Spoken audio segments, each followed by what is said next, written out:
너희가 먹을 것을 주라는 제목으로 새벽 말씀을 전하겠습니다. 누가복음 9장부터 12제자는 예수님의 사역에 본격적으로 참여하게 됩니다. 1절, 예수께서 12제자를 불러 모으사 모든 귀신을 제어하며 병을 고치는 능력과 권위를 주시고, 예수님은 제자들을 불러 모으셔서 귀신을 제어하며 병 고치는 능력과 권위를 주셨습니다. 즉, 악의 세력과 질병으로 인해 고통받는 사람들을 도울 수 있는 능력을 부여해 주셨습니다. 귀신으로 인한 비정상적인 정신의 문제, 병든 육신을 고치는 치유사역을 행하도록 하신 것이죠. 그런데 이 치유사역은 사람들이 당면하고 있던 현실적인 문제만을 해결해 주기 위함이 아니었습니다. 사역의 목적이 있었습니다. 2절, 하나님의 나라를 전파하며 앓는 자를 고치게 하려고 내보내시며, 바로 하나님의 나라를 전파하는 것이 목적이었습니다. 메시아가 도래케 하는 천국, 하나님 나라의 통치와 회복이 이 땅에 실현되도록 하는 것을 가시적으로 보여주는 것이 치유 사역이었습니다. 예수님이 공생애를 본격적으로 시작하실 때 자신의 고향 나사렛 회당에서 선포하신 말씀대로 이루어지도록 하는 일입니다. 누가복음 4장 18절 19절, 주의 성령이 내게 임하셨으니 이는 가난한 자에게 복음을 전하게 하시려고 내게 기름을 부으시고 나를 보내사 포로된 자에게 자유를, 눈먼 자에게 다시 보게 함을 전파하며 눌린 자를 자유롭게 하고 주의 은혜의 해를 전파하게 하려 하심이라 하였더라. 성령으로 기름 부음 받은 자로 인해 포로되고 억눌린 자들이 자유케 되고 치유되는 그 은혜의 때가 도래했음을 알려주는 하나님 나라의 모습입니다. 예수님 혼자서 선포하며 보여주었던 그 회복의 사역이 이제는 12제자들에게 위임되어 하나님 나라 사역이 확장이 일어나고 있는 것이라 할 수 있습니다. 단순히 육적으로 치유되고 회복되는 일들로 하나님 나라라고 하는 게 아닙니다. 본질적으로는 죄와 사망의 권세에서 죄인을 구원하려는 영적 능력과 권위를 나타내시겠다는 데까지 나아가는 것이죠. 예수님은 제자 사역팀을 파송하시는데 영적인 준비를 갖추게 하셨지만 물질적 준비들에 있어서는 오히려 잘 갖추지 못하게 하시고 있는 것을 볼 수 있습니다. 3절에 이르시되 여행을 위하여 아무것도 가지지 말라. 지팡이나 배낭이나 양식이나 돈이나 두벌 옷을 가지지 말며 어느 집에 들어가든지 거기서 머물다가 거기서 떠나라. 사역을 위한 여행 준비로 아무것도 가지지 말라고 하십니다. 지팡이, 배낭, 양식, 돈, 옷도 여분 옷도 가져가지 말고 단벌, 거의 빈털터리로 파송하시려 합니다. 밤에 잘 곳도 어느 집에서 영접해 주거든 묵었다가 떠나라고 하십니다. 사장님이 직원을 몇 날 며칠 파견 근무를 보내면서 아무것도 없이 가서 알아서 먹고 자면서 일을 다 완수하고 돌아오라는 무리하고 부당한 요구 같아 보입니다. 그러나 예수님이 제자들에게 이렇게 요구하신 의도가 무엇일까요? 그건 제자들이 하나님만 절대적으로 의지하며 이 사역을 감당토록 하신 것이라 할 수 있습니다. 아무것도 없이 나아가지만 하나님이 공급해 주시고 필요를 채워주시는 것을 경험하는 가운데, 즉 제자들 자신도 은혜를 경험하면서 자기에게 맡겨진 은혜의 일을 전파하는 사명을 수행할 수 있도록 하신 것이라 할 수 있습니다.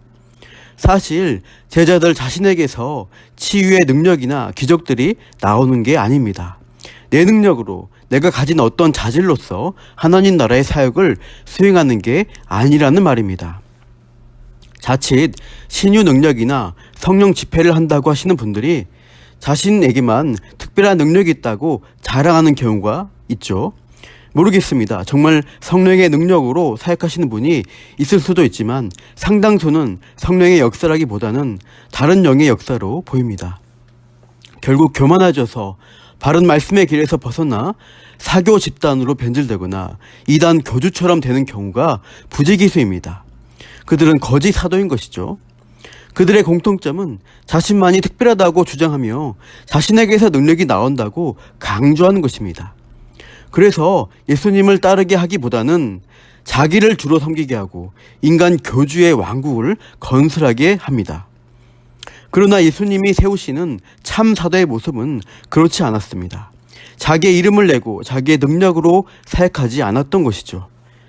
예수님이 부여해 주신 능력과 권위로서 예수님의 사역을 이어가는 것, 즉 예수님으로부터 나오는 은혜를 전파하는 일을 그분의 제자로서 수행했습니다.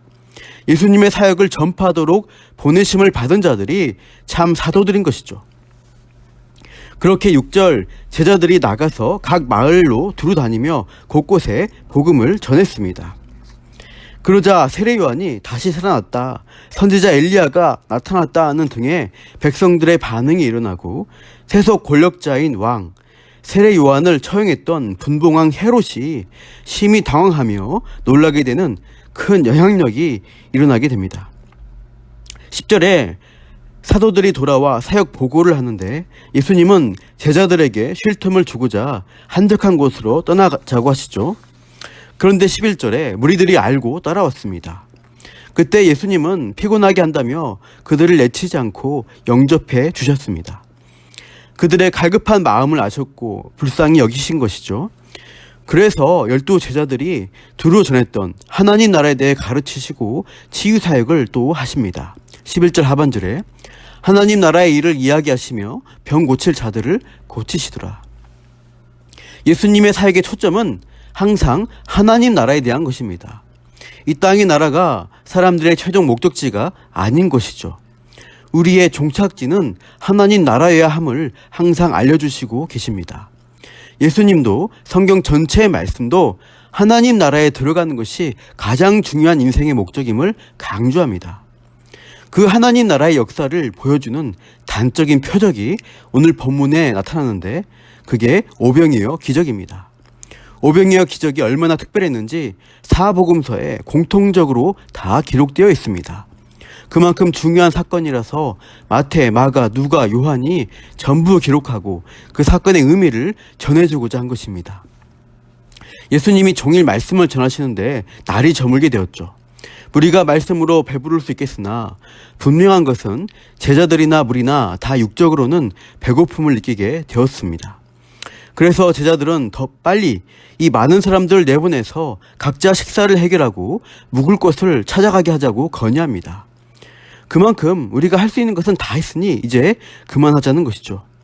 그런데 우리 주님은 아직도 양떼들에 대한 마음을 놓지 말라고 하십니다. 13절 예수께서 이르시되 너희가 먹을 것을 주라 하시니 여짜오되 우리에게 떡 5개와 물고기 2마리밖에 없으니 이 모든 사람을 위하여 먹을 것을 사지 아니하고서는 할 수 없사옵나이다 하니 예수님은 제자들에게 너희가 먹을 것을 주라고 하십니다. 네? 우리 보고 먹을 것을 주라고요? 우리 수중엔 또 먹을 건 떡 5개와 물고기 2마리 뿐입니다. 저 많은 사람들에게 나눠줄 것은 우리 손에 없습니다. 그런데 주님께서 이렇게 제자들에게 요구하신 것은 자신의 것으로 나눠주라는 것이 아니었습니다. 주님의 것을 받아서 너희들이 나눠주라는 말씀이셨습니다. 그래서 14절 남자만 5,000명 되는 이 큰 무리를 떼를 지어 50명씩 앉히도록 하셨습니다. 15절에 제자들이 이렇게 사람들을 질서 있게 앉혔습니다. 그러자 16절 예수님께서 한 사람 도시락밖에 안 되는 떡 5개와 물고기 2마리를 가지시고 하늘을 우러러 축사하시고 나서 떼어서 먼저 제자들에게 주었고 제자들은 무리에게 나누어 줬습니다. 놀랍게도 떡과 물고기가 떨어지지 않고 모든 사람에게 제공되었고 17절 보니까 먹고 다 배불렀을 정도로 풍성한 식사가 이루어진 것입니다. 떡을 떼어서 제자들에게 전해주시고 제자들의 손을 통해서 사람들을 배부르게 하신 이 기적은 사실은 성만찬을 가리킵니다. 이것은 내 몸이라시며 떼어주실 생명의 떡, 십자가의 은혜를 상징하고 있는 것이죠. 출애굽 백성들이 도저히 생존할 수 없는 광야에서 40년 동안 하나님은 그 수많은 무리를 하늘의 만나로 먹이시며 살아가게 해주셨습니다. 진정한 만나로 이 땅에 오신 예수님께서 수많은 백성에게 생명을 나누어 주셔서 그들이 참 생명을 누리도록 하시려는 그 목적을 오병이어 기적으로서 나타내 주신 것입니다. 그리고 그 복된 소식을 나누는 일을 제자들, 사도들의 손을 통해서 하도록 하셨습니다. 제자들 자신의 능력이 아니라 예수님이 먼저 부여해 주시고 위임해 주신 능력과 권위로서 영혼 구하는 그 일을 할 수 있도록 하신 것입니다.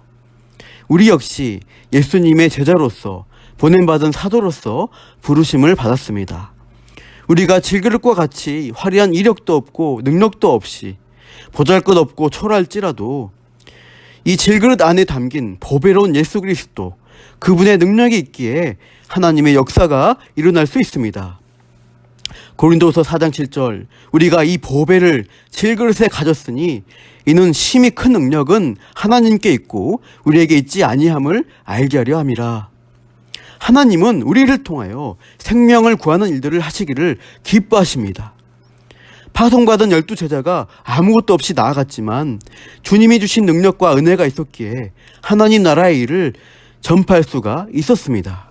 놀라운 영향력이 나타났습니다. 지금 우리도 부족할지라도 내 안에 계신 주님의 은혜가 항상 머물고 있기에 이 생명 일을 전할 수가 있습니다. 내 작은 목소리로 가족과 이웃에게 선한 영향력을 끼치시기를 바랍니다. 지난 주일 오후 특강에서 장상태 목사님이 강조하신 대로 건강한 가정을 세우기 위해서 가정에서 신앙교육이 꾸준히 있어야 한다고 했습니다. 한 번에 자녀와 가족을 바꿀 수 없지만 짧은 시간이라도 꾸준히 반복해서 가정을 신앙으로 세우는 일을 지켜나갈 때 그 생명일이 우리 가정들 가운데, 우리 가족 가운데 놀랍게 일어날 것입니다. 오늘도 그렇게 주님께 은혜를 많이 받으시고 받은 그 은혜를 전해주시는 저와 여러분으로 살아가시기를 소망합니다. 기도하겠습니다. 하나님 아버지, 우리는 부족하지만 주님은 풍성하시고 능력 많으시기에 우리를 통해 하나님 나라의 일을 나타나시기에 합당함을 고백합니다. 우리의 작은 행동, 작은 고백, 증거를 통해 선한 영향력으로 역사해 주시고 가정과 사회, 이 나라에 그러한 하나님 나라의 은혜가 나타나게 도와주시옵소서. 오늘도 먼저 우리가 더 큰 은혜 누리면서 그 은혜를 흘려보내도록 하옵소서. 그렇게 함께 하실 주님을 기대하며 감사하며 이 모든 말씀 예수님 이름으로 기도합니다. 아멘.